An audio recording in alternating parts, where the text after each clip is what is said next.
Hi everyone.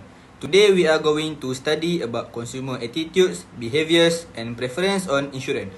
But first, let's get to know the group members. My name is Hidayatul Karim bin Nordin Said with matric number A196341. My name is Muhammad Iman Ifat bin Zalizan, matrix number A196065. My name is Muhammad bin Ismail, A194817. My name is Muhammad Shafri Idham bin Shafrin with matric number A195859. My name is Muhammad Ani Iqbal bin Wirdana. My matrix number A196019. Okay, now let's begin with the introduction. To understand consumer attitudes, behaviour and preference toward insurance, it is important for us to look at it from the company's point of view. Insurance is, after all, a business. And just like any other business, it needs to know its customers well to succeed. Insurance is a consumer-focused business. So, to succeed, insurance company must understand what consumers want, how they make decisions, and what influences their trust and loyalty. This issue is just as important as offering protection. In addition to that, consumer behavior is diverse. People think about insurance differently based on their age, income, lifestyle, and personal experience. Emotional factors like fear, habit, and trust also play a big role in their choices. Modern consumer expect more than just coverage. Today's consumer care about companies' values, including sustainability and social responsibility. They are more likely to support insurance products that align with their personal belief. Therefore, by studying this behavior, help insurance to improve.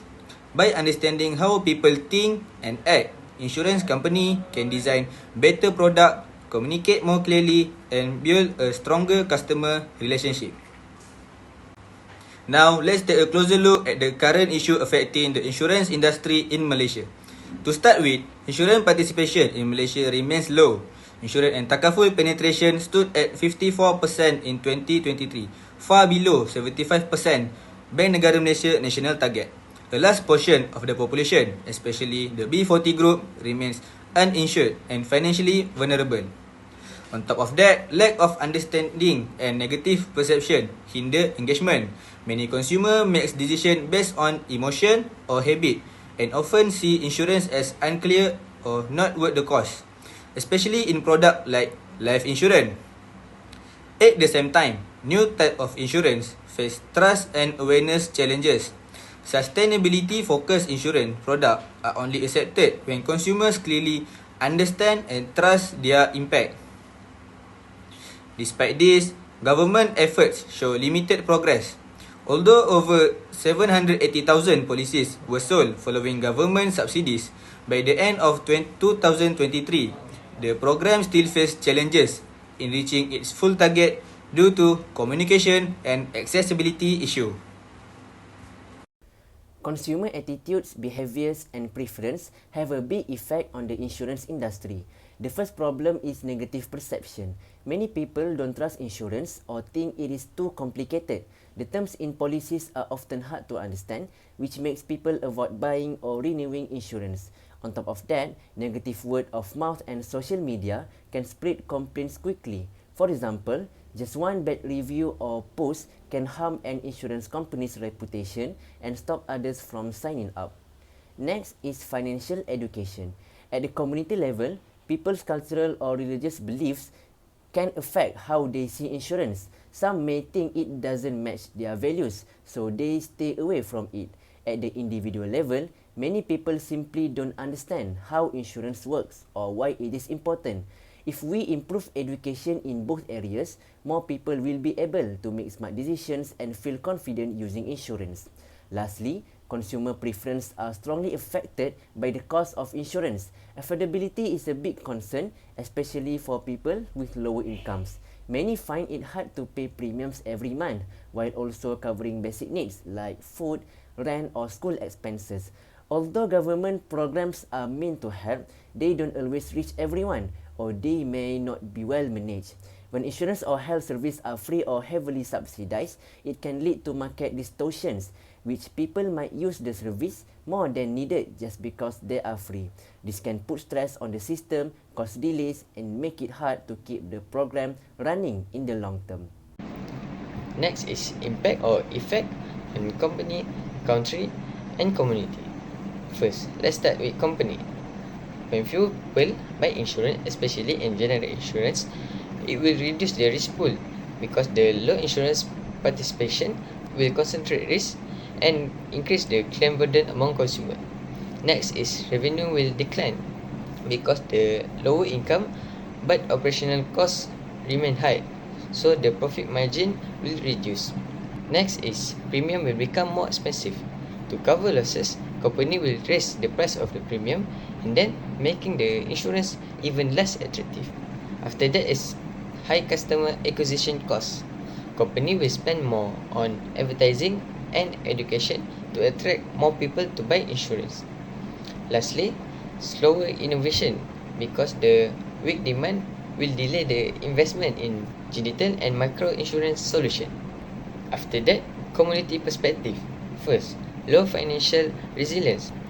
Next is cycle of poverty, especially in low income group, because the emergency costs will lead to debt, disrupted education, and poor health access. So it might burden the low income group and will increase their debt. And then fear limit economic participation because lack of insurance will prevent people from do the business investment. And then drain communal resources. Charity and community funds will face pressure when covering uninsured losses. Lastly, our dependence on aid limits long-term community development will weaken self-reliance. Lastly, we look at the country perspective. First, country will face budget pressure because they must cover healthcare, disaster relief, and emergency aid for uninsured citizens. Next is missed development plans because poor insurance penetration will threaten goal like becoming developed country. And then with financial ecosystem because without insurance, the progress in healthcare, business growth, and social protection will delay. Lastly is slow adoption of digital insurance. Lack of public trust and understanding will limit the growth of digital insurance and takaful. For the approach taken, insurance companies use a few smart strategies to attract more customers. First, they create mobile apps and websites so people can buy insurance or make claims online. For example, Etika and Takaful offer easy-to-use digital platform. Next, they provide micro-insurance and short-term plans. They are cheap and flexible, perfect for gig workers, students, or people with a small budget. Lastly, they use bank assurance, which means selling insurance through banks. People trust banks, so they feel safer buying insurance from them. In short, company focus on digital access, simple plans, and trusted channels to make insurance easier for everyone. Now, let me explain what the government is doing to help more people get insurance. First, Bank Negara Malaysia introduced a plan called the Financial Sector Blueprint 2022 until 2026. This plan helps to improve the financial system, and one of its goals is to make sure insurance easier to get and more affordable for everyone. It supports the idea that insurance should be available for all, not just certain groups.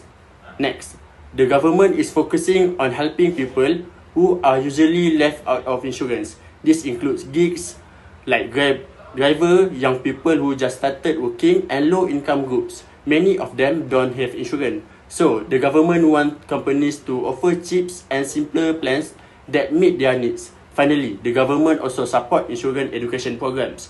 Groups like LIAM and MTA run campaigns to help people learn more about insurance. They give talks, share videos, and go to school to explain what insurance is and why it is important.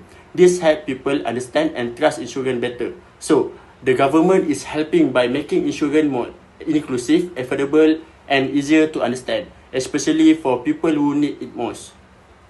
How actuarial knowledge help in insurance? So, First, actuarial study how people decide to buy insurance. They use data like age, income, job, and education to see who is likely to buy or not buy insurance.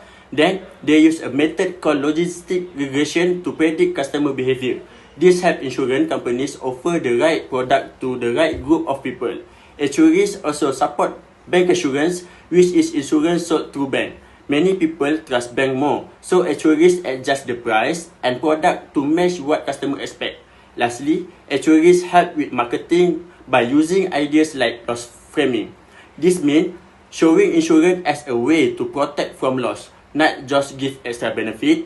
This helps more people understand and value insurance. In short, actuary knowledge help insurance companies understand people, offer better products, and build trust. To overcome the issues, our group recommends improving public understanding of insurance. Many Malaysians, especially B40, youth, and gig workers, lack awareness of how insurance works and why it matters. Our group suggests collaborate with BNM, LIM, and MTA to run education campaigns. The campaign should use simple language and relatable examples. The goal is to make insurance easier to understand and show its real-life benefit to increase public engagement. Secondly, we suggest making insurance affordable and flexible. Companies may consider offering micro-insurance and short-term policies that are low-cost and easy to buy. They should make use of apps and e-wallets to make purchasing simple and convenient. This could help people with tight budget or those who do not want long-term commitments to get protection.